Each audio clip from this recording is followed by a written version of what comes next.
approach the one-on-ones with people, and you start to give them here's the expectation going forward, without just using that word, here's the expectation going forward. Because we also got way too used to saying, I expect from you. Did you see my eye roll? It was like a 4.5 on the Richter scale. Good, bro. Like, don't tell me what you expect from me. Let's talk about what we expect. If you hear the voice in the background, I'm on call.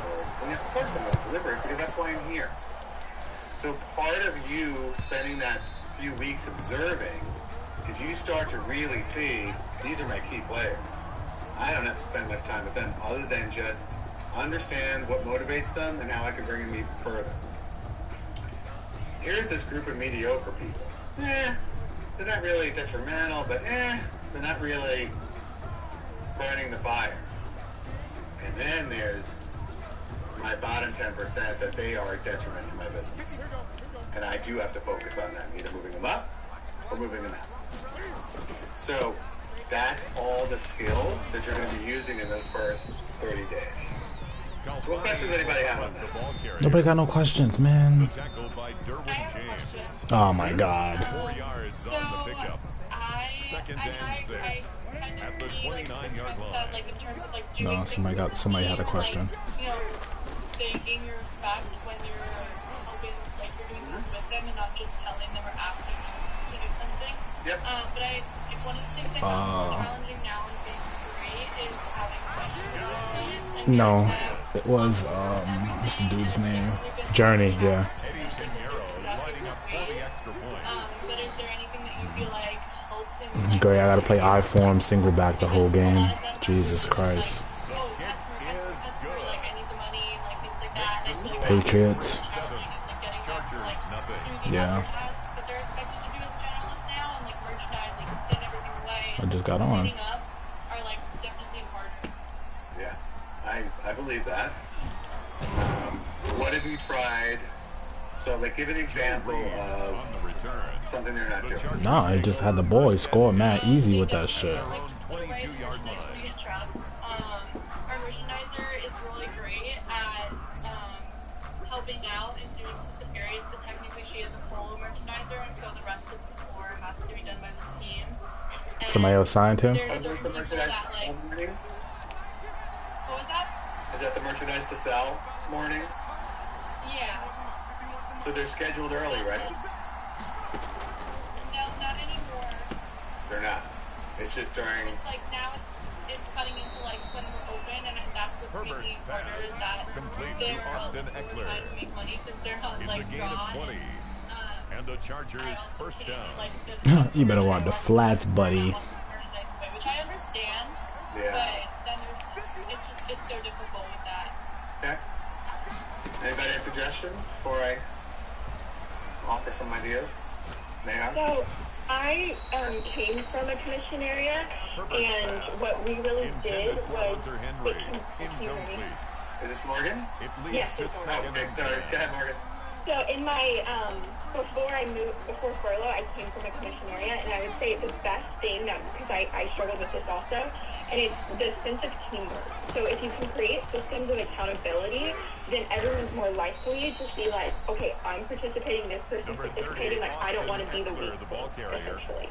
So just really instilling teamwork, going back to the ACE review and saying that like, okay, this is a part of what our expectation is, this is a part of our review, we have to work together as a team. And then I rolled out like areas of pride. So I just to make sure that there was that system of accountability. We really didn't struggle with merch to sell. I feel like our team was really good about that. But like when I had that struggle in the past, I think just saying that like this is the system, this is the expectation, it helped with the teamwork environment because it didn't feel like it was all on one person. That's great advice. Any hair?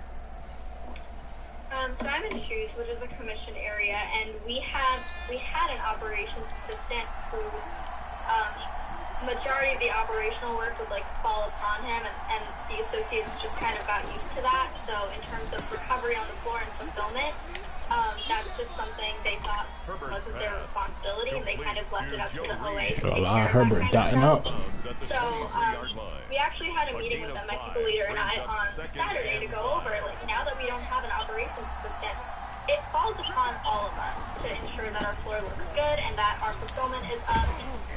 And so Maintaining a clean floor, like with no garbage on the ground, no stuffing on the ground, that creates a more shoppable experience for the customer, which benefits them. And it encourages the customer to shop more and ultimately to spend more, which is benefiting these commissioned associates. And then same in terms of fulfillment. When they're placing orders for shoes, which is a majority of the time because styles sell out really fast, someone is picking those orders for them and packing them up and ensuring that they're receiving their commission for the sale. And so we have to pay our part and in respect and fulfill the orders that come in to our store. Yeah, I think it's all valid feedback. I think mostly, Elena, what you have to do is be consistent and fair, and be unwavering. And there is that balance between empathy and enabling. And again, depending on your style, would be, I get it. I get it. Your DVC. I know you have to maximize every single customer. Complete to Austin. But we also have to get this done. A 6-yard I'm open to ideas. Brings up second down. Help me understand how you feel we can get this done. Again, the open-ended question, and you have now set the tone saying it's going to get done. I'm open to you telling me how it can get done, but it's going to get done, and you're going to do it. You said it in a really nice way, and you just have to be consistent. Always empathize. I completely get it. But our roles have all changed. Methodically.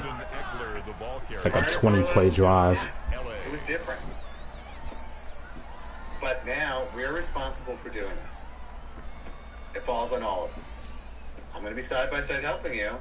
You're not doing anything more than anybody else is doing. We're all going to do our fair share. 10. Here's what happens if we don't do it. The customer you're really trying to sell to, guess what? You won't be selling to them because you're not going to have the merchandise to go grab. It's going to be sitting somewhere. So the faster we do this, the faster you're going to be able to help more people because the merchandise is going to be ready. Does that make sense? No, I wasn't asking you if it made sense. That was to the co-worker, your associate. But do you see what I'm going there? You're being very direct, but you're being professional. You're setting the expectation, but you're also empathizing. And you're also I think I got like the Broncos, and then I got Chiefs. Or a better approach to this, within reason, then share it with me. And you could also, even if you really want to go one step further, I mean, I think say, Chiefs, and then you, I believe. Elena, am I asking you to do anything that we're all not doing? I'm good. Say, blah, blah, blah, blah, blah, and then you're going to say, so it's not like I'm asking you to do something that everyone else isn't doing. So if you don't do it, do you think it's fair to everybody else? Does that give you enough ideas? Yeah, I think Patrick Surtain! Welcome to the NFL! Pick 6! Touchdown, Los Angeles.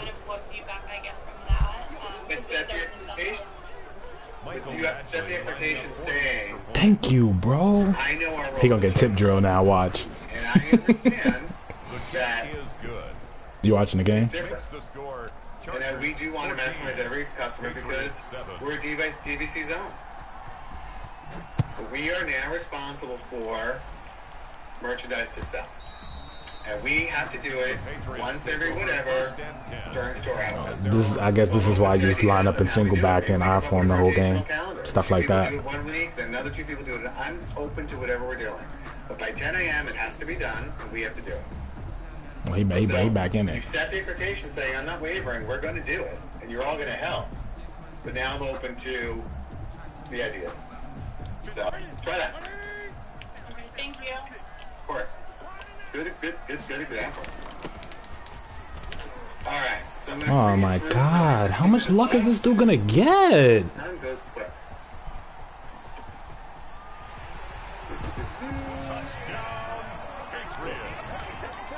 Okay.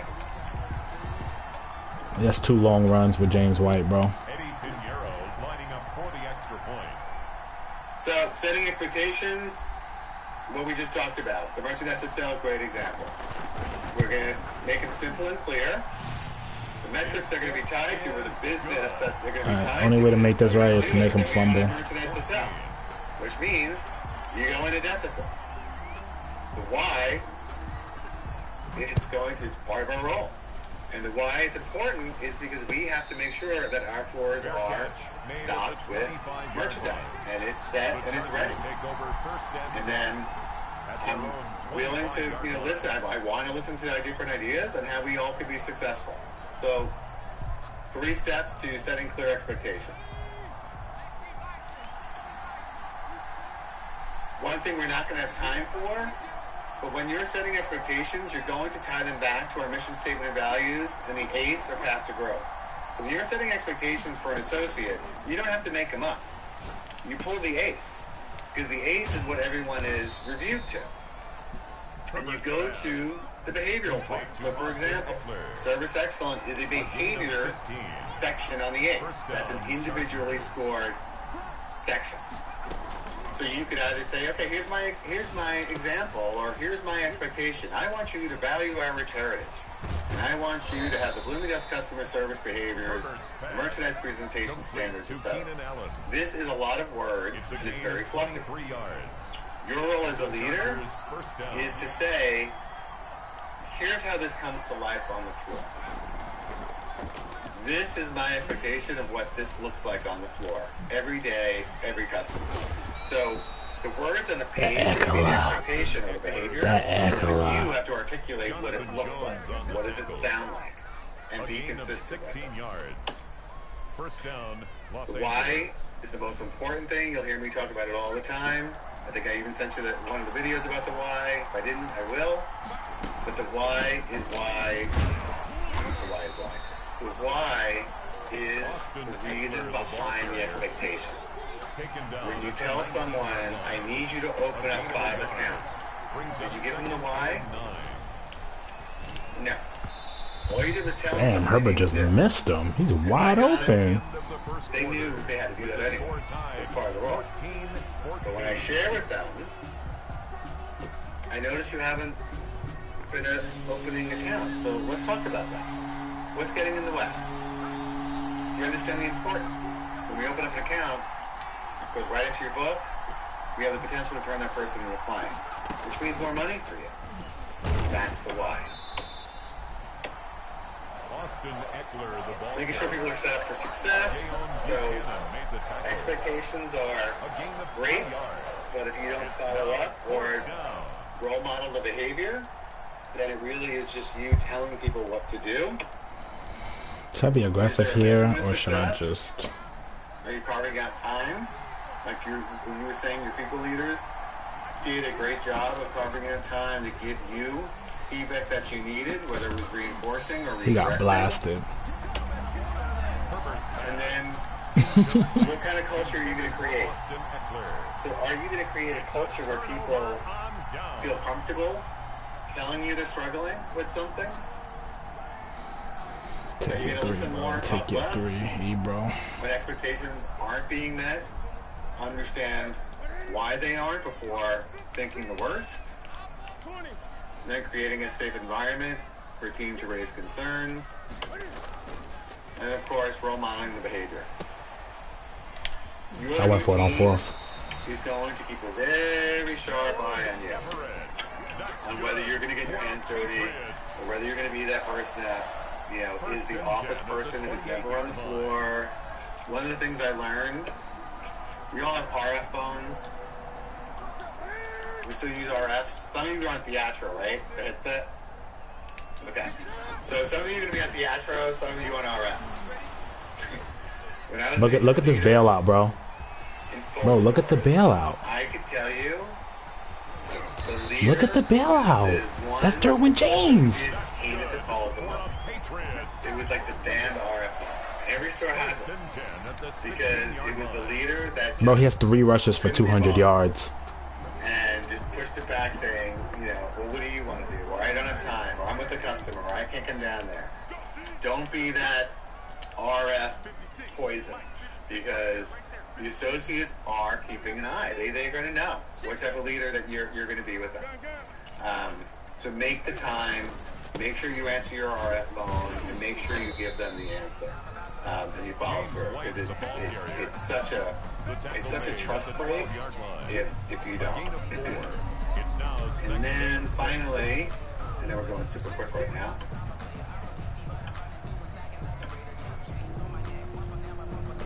And it would help if I could show the slides again.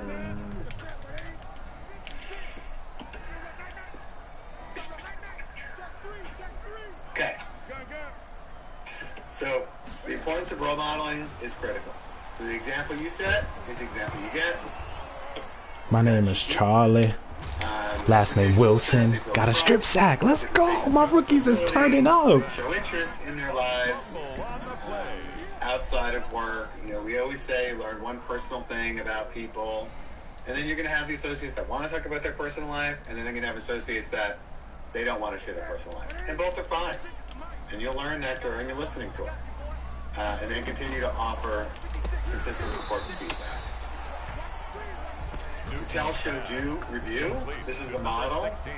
So when you tell, it's what the expectation is, or what the task is, or what the goal is, and you tell them the why to that.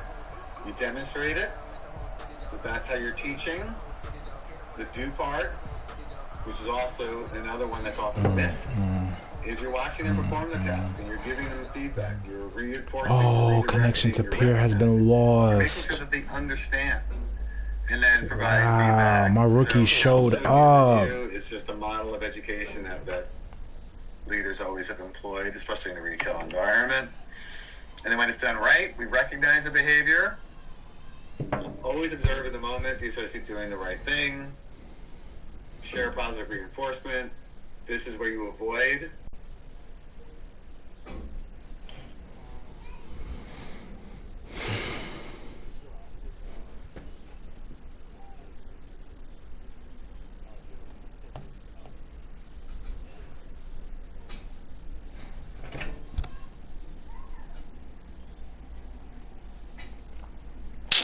That's the shit I hate, bro.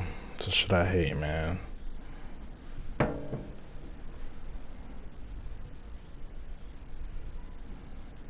No, it's gonna be a straight blowout. It's gonna be a straight blowout this fucking game. Hopefully he don't get bailed. 3 rushes, 202 yards.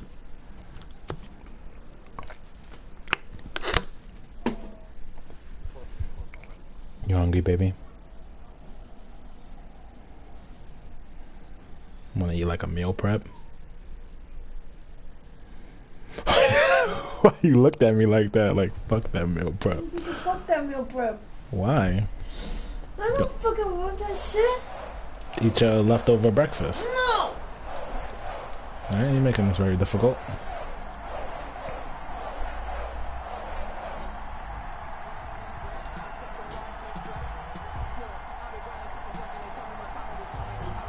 You give me tacos? Hmm?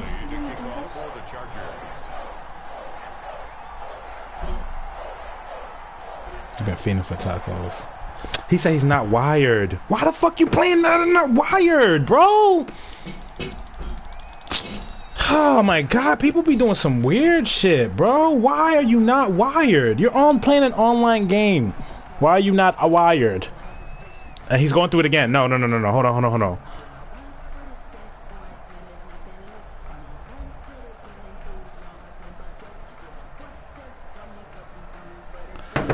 Oh my god.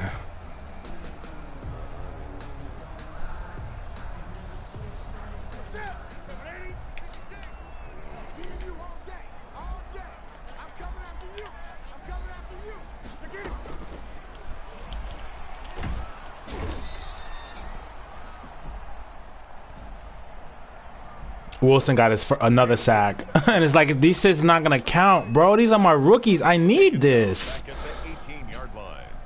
Oh my god, man.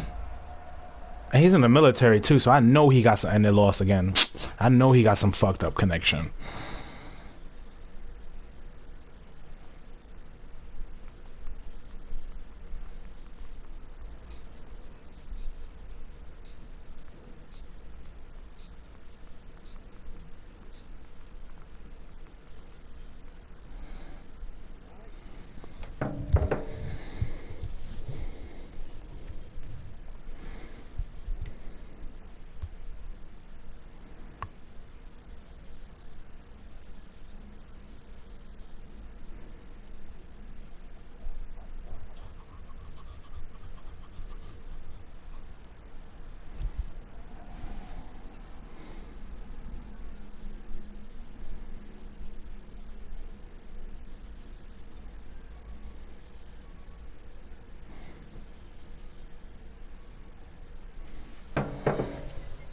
Let me see what this bum ass dude trash doing while he wiring up. You talk about all this trash bullshit. Let me see what he doing.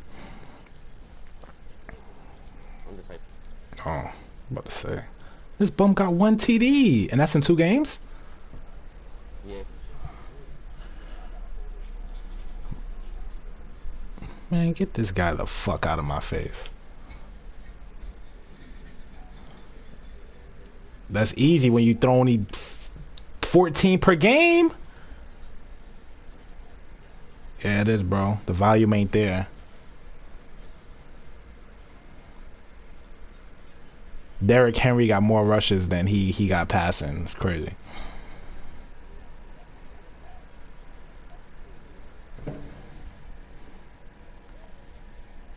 Fuck that fool.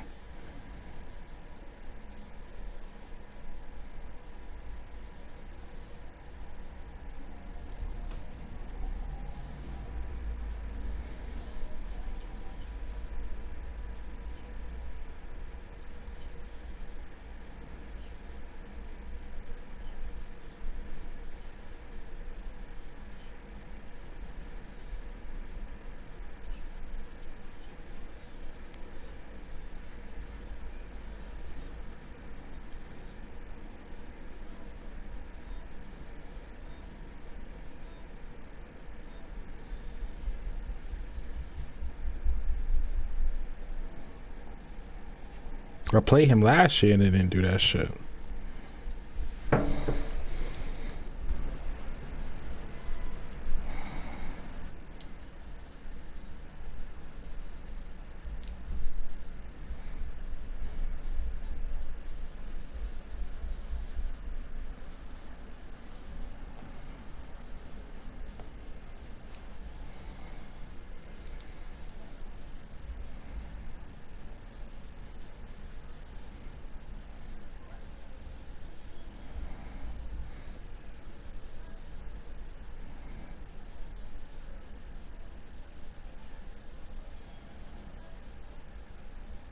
Damn, them stats my rookies ain't gonna get. Sertan needed that, bro. He needed that pick 6. Needed it. He don't got a fucking stat yet.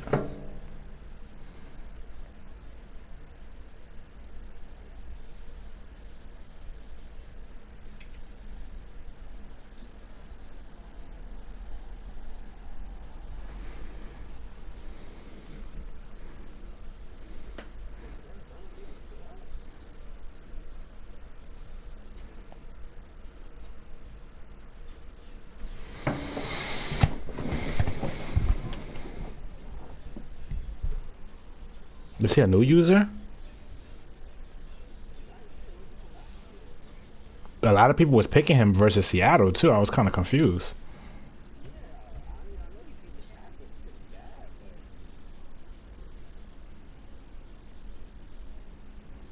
That's NFC. I don't concern. I only play one of them, so I don't care who's matching up against who. I only play one of them. Send me your best, and if Cheezer be all y'all know y'all whack.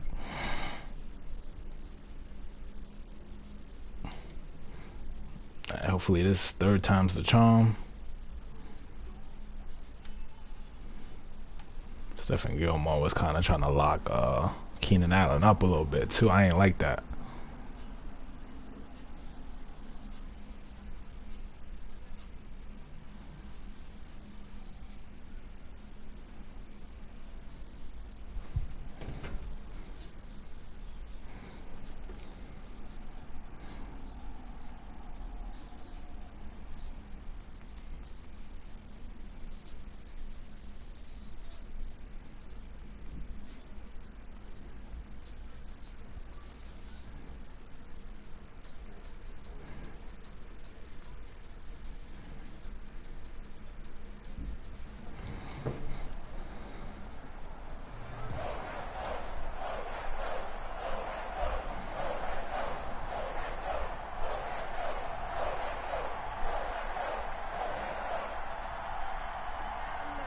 Bucks started 2-0.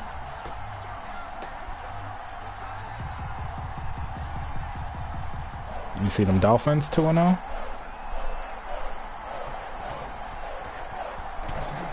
All he needed was some players. Man, fuck the Mayweathers. Joe Reed on the return.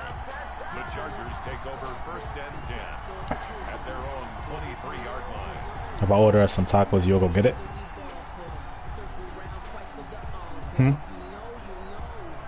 Why are you looking like that? I'm naked. Me too. No, you're not. You got a robe on.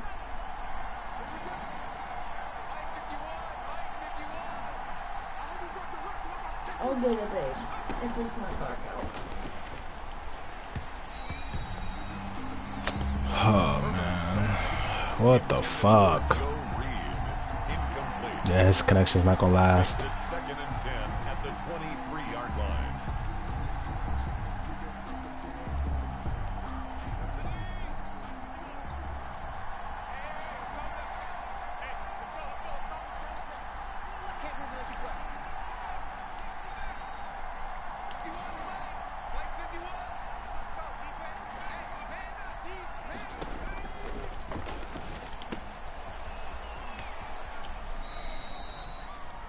Herbert's pass, complete to Austin Eckler. A gain of 6 yards. And it's 3rd down.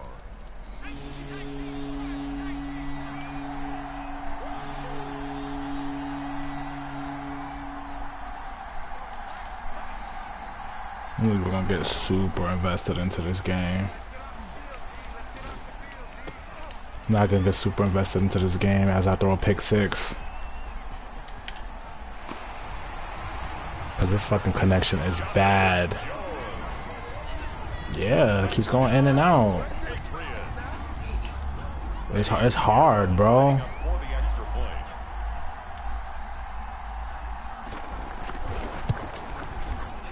Well, he can't even kick an extra point because his connection probably screwed him out of that.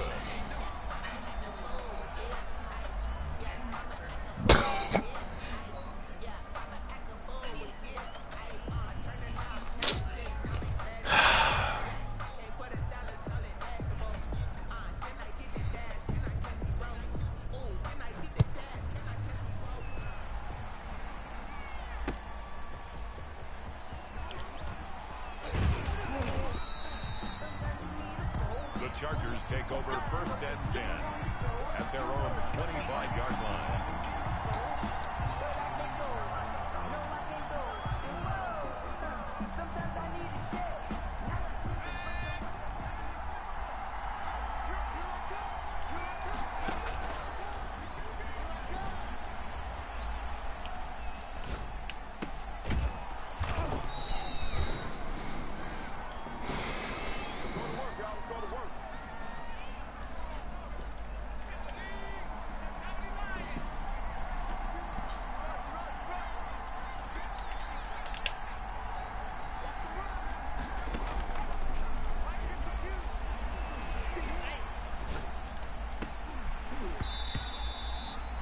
Herbert's pass, intended for Keenan. That cover 2 is not supposed to play it like that. That cover 2 is not supposed to play that route like that.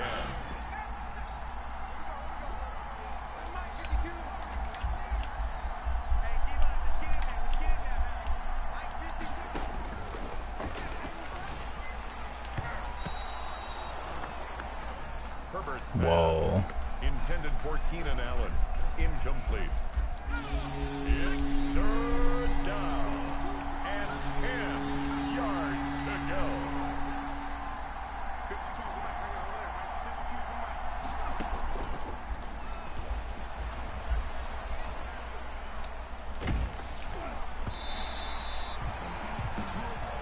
Herbert's pass, intended for Keenan Allen, incomplete. It's 4th down.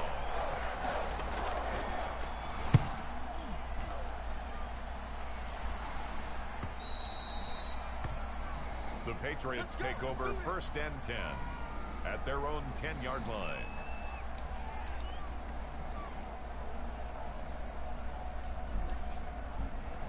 Here it goes again.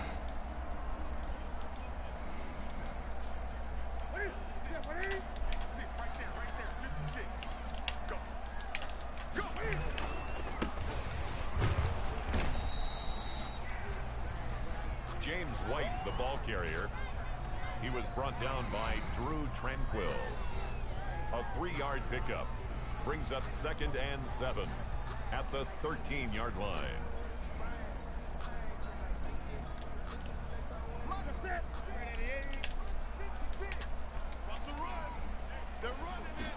Six zip still. Oh, what the fuck? A random ass face mask.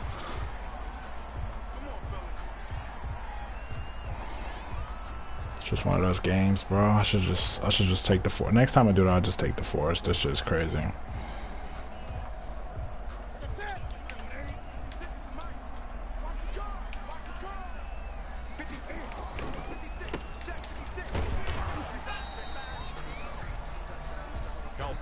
Mohammed, the ball carrier. The tackle by Derwin James.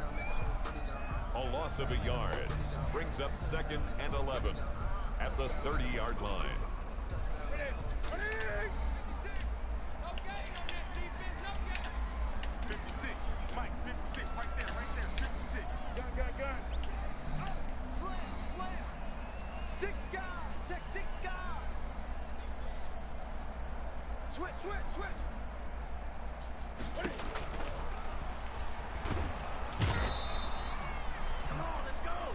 Cam Newton sacked.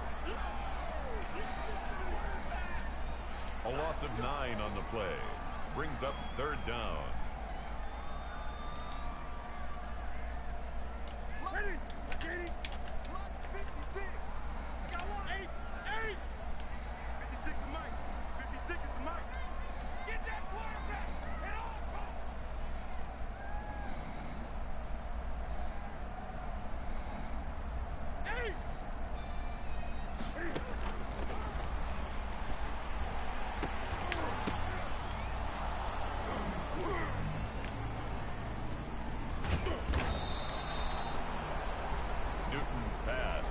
Intercepted by the Chargers. They'll take over 1st and 10. That's a rookie too. I should be hype about that one, but I'm not.